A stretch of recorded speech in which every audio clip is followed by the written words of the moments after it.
Well, if I can fix any date at all, I think it went back to a period between 1948 and 1951 when there was these changes in the constitutional setup. The war, the second war ended, and then the pressure on British government to let go its colonies. So there was a mobilization of opinion by the leading men of the time. I mean the political elites that were like India, who secured its independence in 1948. They also won independence for Nigeria. Of course, Nigeria, as you know, was made up of separate communities, many of them who have no linkage with themselves. And of course, most of the elites were gathered in Lagos, which was then the capital of the country. And this interaction led to coming together of people perhaps to form meaningful party. I'm not saying just ordinary, but meaningful parties, which has as its aim the liberation of the country from the clutches of the imperialist power.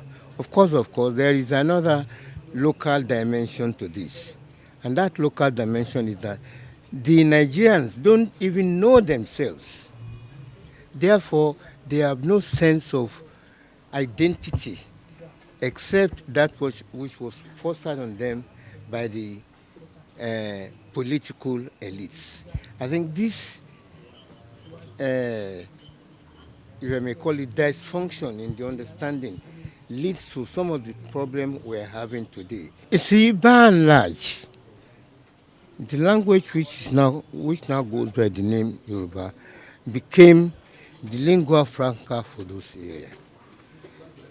Either two, you see, you identify a section with Badagry, even the worry with the northern part of Lagos, the Awori enclave of Lagos State. And of course, you also have what we call the Jebu enclave of Lagos State. This is clearly known by everybody.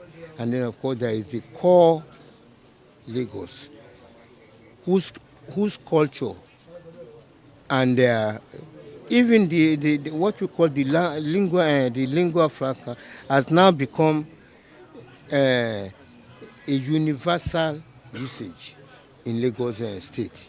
You mentioned Yoruba now, you see, and which of course the chairman or the coordinator referred to in his speech. I think he mentioned that Yoruba, okay, we use it, but the Yoruba, the so-called Yoruba spoken in Lagos, has a dialectical difference from that which is spoken in other Yoruba countries. Some 200 years ago or nearly so, if you call an Ijesha man or Yoruba man, you say, no, I'm an Ijesha man.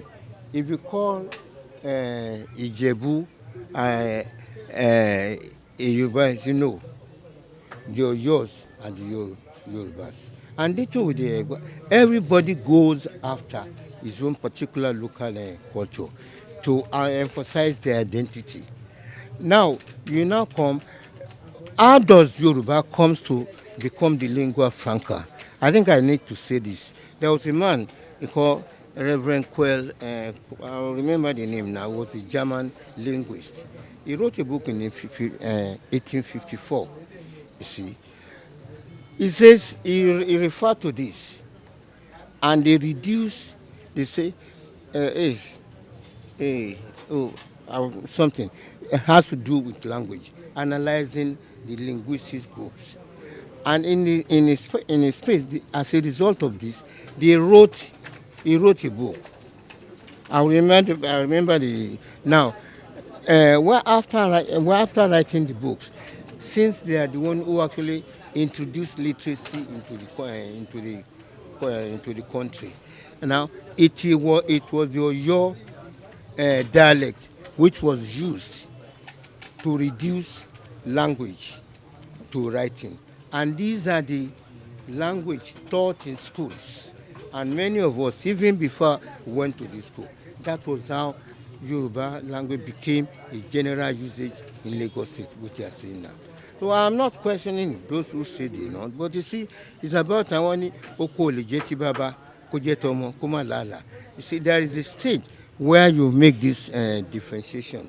That is, the Lagos Yoruba have their own identity.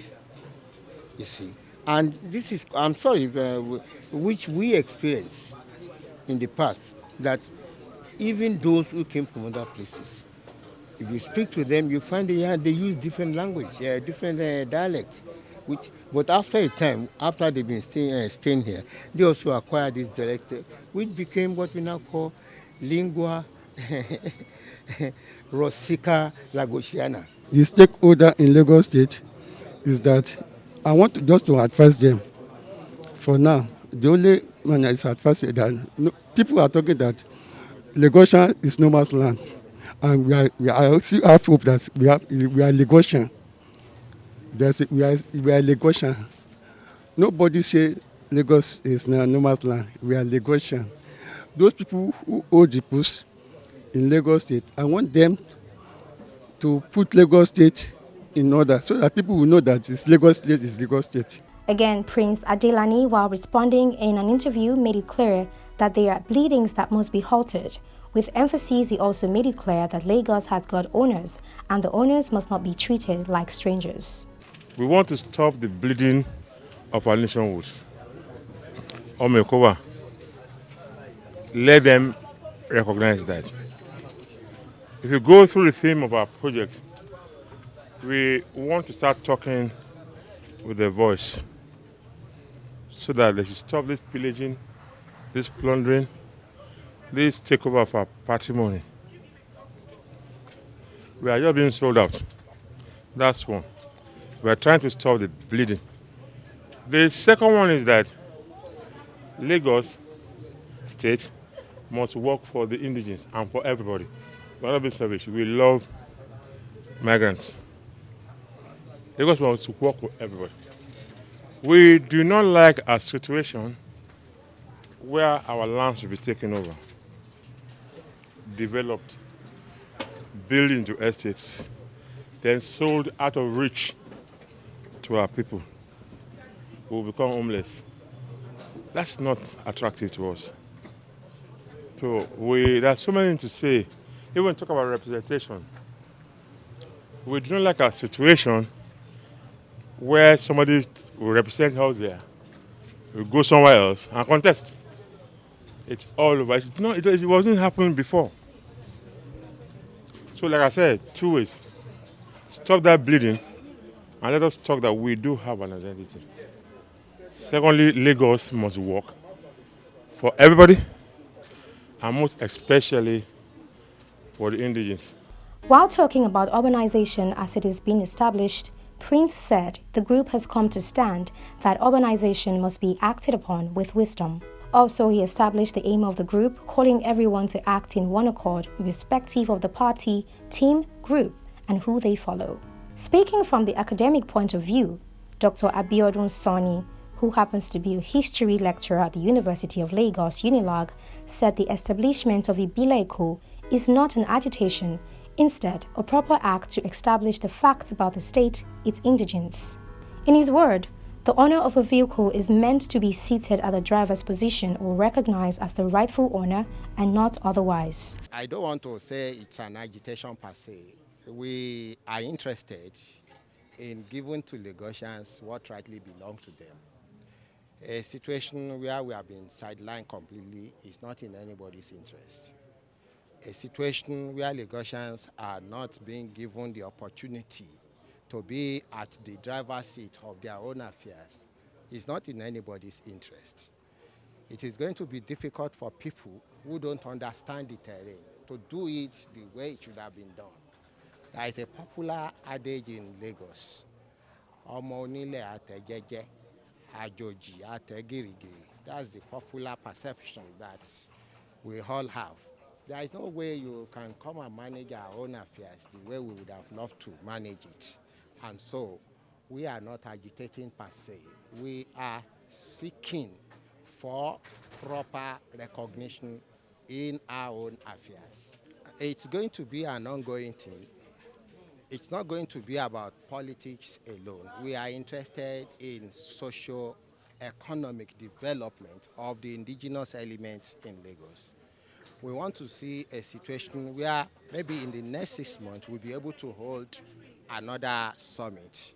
It may not be of this magnitude, but we will continue to interrogate the socio-political development of Lagos society for the benefit of the indigenous elements.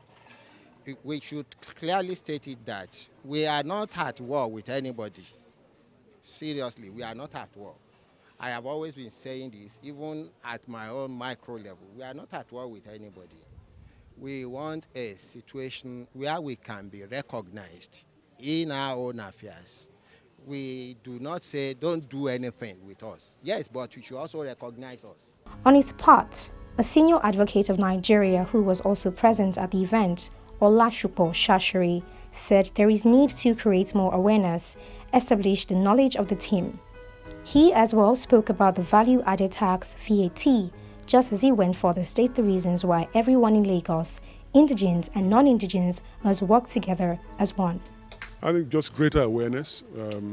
We need to seek more knowledge and learn the things that propel us into progress and development. And one of those things is our identity. We need to learn more and deepen our identity as a people. We also need to play to our strengths, harness the human capital that is abundant in Lagos. I mean, there are over 25 million people in the city, in the whole of Lagos State, and that is a strength. But we also need to make sure that we advocate for reforms. And in advocating for reforms, you can't have the burden of such a high population and the stress it puts on your infrastructure, and not have the benefit of being able to control the consumption tax. So value-added tax is something that is unconstitutional if it is an act of the federal government. It's not even provided for in the Constitution as something that the National Assembly can legislate on.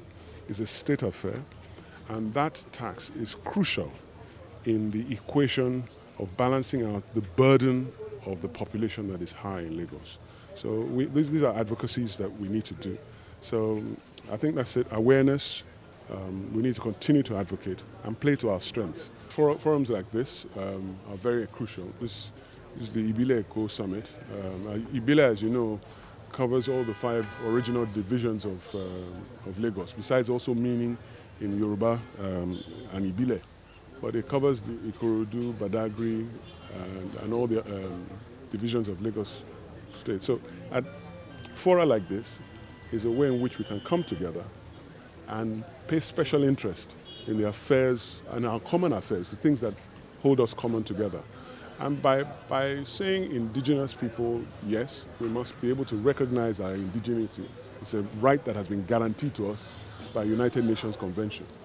But we should also carry all citizens along because the other residents of Lagos who are not indigenous, they also have the rights under the Constitution as citizens. But we should recognize the indigenes at the same time.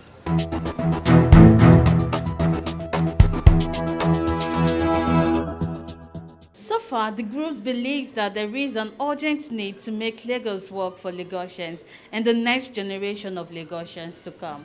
And this is Eko Blog reporting. Kindly follow us on all of our social media platforms and don't forget to subscribe to our YouTube channel. Once again, I am Joy Udo. Thanks for watching.